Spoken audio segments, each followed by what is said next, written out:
अस्सलाम वालेकुम। अमानुल्लाह पंजवानी आपसे मुखातिब है। आज का जो टॉपिक बड़ा अहम है, वो ये है कि गोठ आबाद स्कीम के हवाले से डिस्कस करेंगे। आम तौर पर ये देखा गया है कि गोठ की ज़मीनें जो है वो सस्ती होती हैं, इसलिए लोग ज़्यादा इंटरेस्ट लेते हैं लेने में। मैं यहाँ थोड़ा सा क्लियर कर दूँ कि गोठ जो है वो तो पूरे पाकिस्तान के हर शहर में मौजूद हैं। गोठों की मुख्तलिफ़ किस्में हैं। कुछ गोठ ऐसे हैं जो पाकिस्तान से पार्टीशन से पहले के आबाद हैं, बने हुए हैं। हर शहर में अगर आप जायज़ा लेंगे तो आपको इस तरह के गोठ नज़र आएंगे। कुछ गोठ ऐसे हैं जो पाकिस्तान के बाद बने हैं और उनको फिर बाद में रेगुलराइज कर दिया सरकार ने, जिन्होंने लोगों ने अपने कब्ज़े करके जो है वो सरकारी ज़मीन पर, नाकला ज़मीन पर कब्ज़े करके जब गोठ बनाए तो उसको फिर कुछ अर्से के बाद सरकार ने रियलाइज़ किया कि वो बेसिकली बुनियादी तौर पर सरकार का एक नारा होता है रोटी कपड़ा और मकान, तो मकान को प्रोवाइड करने के लिए ये हुकूमत का एक बहुत अच्छा इनिशिएटिव है और बाकायदा इसका एक कानून है और 19 फिर उसमें कुछ अमेंडमेंट्स भी हुई। तो ओवरऑल जो है ये एक एक्ट है जिसके तहत जो है वो ये ज़मीन इस तरह दी जाती है और आपके लिए बड़ी इंटरेस्टिंग बात होगी कि ये फ्री दी जाती है सरकार की तरफ से, क्योंकि नाकिला ज़मीन जो है वो सरकारी ज़मीन पर होती है और सरकार की ज़मीन की सच कोई कीमत नहीं होती। तो ये है कि उसकी कोई कीमत नहीं होती। आप अगली स्लाइड्स के अंदर देखेंगे, जैसा कि ये भी आपके सामने आ रही है एक स्लाइड जो एक थोड़ा सा क्लियर कर दूँ आपको। गोट की जो है ना वो सनद होती है, इसकी कोई सेल डीड नहीं होती है, ना कोई लीज़ होती है, ना कोई सब लीज़ होती है। इसकी इनिशियल स्टेज के ऊपर सनद होती है। इसलिए सनद होती है कि ये प्लॉट जो है ये ट्रांसफरेबल नहीं है, बिक नहीं सकता। इसको मैं थोड़ी सी अगर कानून आपको बताऊं, थोड़ी लैंग्वेज इसकी बताऊं, तो आपको अंदाज़ा होगा कि ये आम तौर पर जो सेल परचेज़ हो रही होती है गोठों में, वो देखा जाए तो वो गैर कानूनी, उसको कानूनी शक्ल इस तरह दे दी गई है कि पावर करा ली जाती है, सब पावर करा ली जाती है उसके उस सिस्टम में। मगर ये कि उसके टाइटल डॉक्यूमेंट के अंदर उसका नाम चेंज नहीं होता। उस पावर की बेस के ऊपर हाउस बिल्डिंग लोन भी दे देता है, ये भी एक प्रोविज़न है। मगर ये कि ये उसका टाइटल डॉक्यूमेंट पर आपका नाम नहीं आता। जैसे अभी इसका आपके सामने ये एक सिंध गवर्नमेंट के एक गोठ आबाद स्कीम की एक सनद दी हुई है। अगर इसको गौर से पढ़ें, आमतौर पर लोग पढ़ते नहीं हैं तो उनको अंदाज़ा नहीं होता। तो ये देखें देहात तैसर, ये तैसर टाउन के करीब एक गोठ है जिसका नाम है अब्बास गोठ। ये उसकी एक सनद दी हुई है। ये एक दया लिखा हुआ है, क्या दया है ये, इसके बाद इसका जरियान नंबर है। जरियान का मतलब है जिस रजिस्टर के अंदर इसका रिकॉर्ड होगा उसका नंबर दिया जाता है रेफरेंस के तौर पर।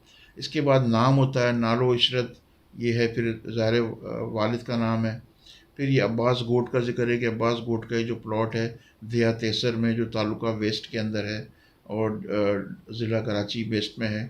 तो ये कि इसकी तफसील है, मगर असल इबारत ये यहाँ दी हुई है। अगर इसको गौर से कोई पढ़ ले तो उसको अंदाज़ा हो जाएगा कि गोट की ज़मीन लेनी चाहिए या नहीं लेनी चाहिए, मेरे नाम पर हो सकती है, नहीं हो सकती। मैं इसको सिंधी लैंग्वेज में आपको बताता हूँ, फिर आपको उसका मैं ट्रांसलेशन भी कराऊँगा। इसमें लिखा हुआ है कि इस्लामी जमहूरी फलाही माशरे तकाज़न के पूरो कंदड़ पाकिस्तान जी गरीब मेहनत कश तबके की खुशहाली बढ़ाइण लाइ पाकिस्तान सां अवां जी मुहबत जी एतराफ़ जे तौर ते गोट आबाद हाउसिंग स्कीम एक्ट 1987 तहत अवां खे हिकु रिहाइशी प्लॉट हेठि ॾियल तफ़सील मूजिब बिना क़ीमत जुमला मालिकाना हुकूक सां गॾु ॾिनी वई आहे। जुमला शर्तों जा पाबंद होना, तहाँ जुमला शर्तों के पाबंद होंगे। यानी इसका मतलब क्लियरली ये है कि आपको ये सरकार की तरफ से पहले तो ये कि ये गरीब और लोअर तबके के लिए गोट की ज़मीनें होती हैं, मगर हमारे यहाँ कुछ मामला उल्टा ही है, अमीर लोग परचेज़ कर लेते हैं, उसकी मार्केट को कहीं से कहीं ले जाते हैं। इसकी कंडीशन सनद के अंदर ये है कि ये गरीब और मेहनत कश तबके के लिए जो है ना ये प्लॉट दिया जा रहा है। और ये कि इसकी तफसील देखें कि फ्री दिया जा रहा है, इसकी कोई कीमत नहीं है को सरकार की तरफ से। और इसकी कुछ टर्म्स एंड कंडीशन है। इसकी टर्म्स एंड कंडीशन सनद की पूरी जो तफसीली डॉक्यूमेंट होता है उसके अंदर मेंशन होती है, जिसके अंदर की अहम कंडीशन ये होती है कि ये नॉन ट्रांसफरेबल होता है, बिक नहीं सकता। तो लोग जो है ना उसको मार्केट में बेच रहे हैं आप, तो ये ज़रा एक चीज़ देखनी होती है। अच्छा, इसके नीचे जो है तफसील रहायशी प्लॉट, ये इसकी हदूद व अरबा बयान किया गया सिंधी लैंग्वेज में। दखण, ऊपर, ओलर, ये क्या, ये north east west south location है। और यहाँ कलेक्टर जो ज़िले का कलेक्टर है उसकी सिग्नेचर दी हुई है। ये एक फ्रंट का डॉक्यूमेंट होता है जो ज़रूरी होता है। इसके बाद जो सेकंड डॉक्यूमेंट जो होता है, इसकी जो गोट की जो फाइल होती है, इसके अंदर देखें बिल्कुल ये सामने आपके सामने आ रहा है कि दियो जो फॉर्म नंबर 2 कायम मंजूर थियल गोट register number so and so दिया तेसर, अगर आप इसको देखें, और टप्पू सोंगल नज़र आ रहा है और ये तालुका वेस्ट, ज़िला वेस्ट। यहाँ थोड़ा सा नीचे आ जाएं तो यहाँ आपको लिखा होगा नालो गोड जो सर्वे नंबर मंजूर थियल और सारा ये नंबर दिया हुआ, ठीक है। ये अब्बास गोट है, नाकिलास ज़मीन है 157, ठीक है। ये इसकी तफसील डिटेल डिप्टी कमिश्नर वेस्ट के हुक्म के मूजब इस लेटर के मुताबिक ये मंजूर किया गया है। कब किया गया? 89 के अंदर, डेट भी इसके अंदर मेंशन है, ठीक है। जरियान नंबर ये वही मैंने आपसे से पहले जिक्र किया, रजिस्टर नंबर का इसमें रेफरेंस दिया हुआ है। इसके साथ फिर ये इशरत जिसके नाम पर है, नालो कब्ज़दार मालिक जो ये जो नालो, ये ज़ाहिर है उसका अपना नाम, उसके बाप का नाम आ गया। ये फिर प्लॉट नंबर अराजी, ये प्लॉट की नंबरिंग है और अराजी कितनी है आप देखें 120 गज़ है और ये नंबर यहाँ दिया हुआ है। हदूद यहाँ मेंशन है, यही वो जैसे मैंने अभी आपसे कहा, ईस्ट वेस्ट नॉर्थ साउथ। हक जो किस्म सिंध के, ये जो राइट दिया गया है इनको, उसकी टाइप क्या है, तो इसके अंदर लिखा हुआ है सिंध गोट आबाद स्कीम तहत जुमले हक हकसा मतलब तो जुमला हकूक सिंध, ये जो सिंध को एक्ट है उसके तहत ये ज़मीन दी गई है। यहाँ उसकी जो एक ट्रांसफ़र फ़ीस होती है जो एक गवर्नमेंट की, ये नंबर दिए गए, यहाँ पूरे साइन किए हो गए। ये गोट के अंदर ये फ़ाइल में आपका ये होना बहुत ज़रूरी है। ये एक बेसिक डॉक्यूमेंट है, इसके बगैर जो है ना गोट की ज़मीन नहीं लेनी चाहिए। ये जो स्लाइड है ये साइट प्लान है लैंड का, वो जो गोट की ज़मीन जो बाउंड्री दी गई है, इसका स्केच है जो ड्रॉ किया गया, और ये भी फाइल का एक हिस्सा है।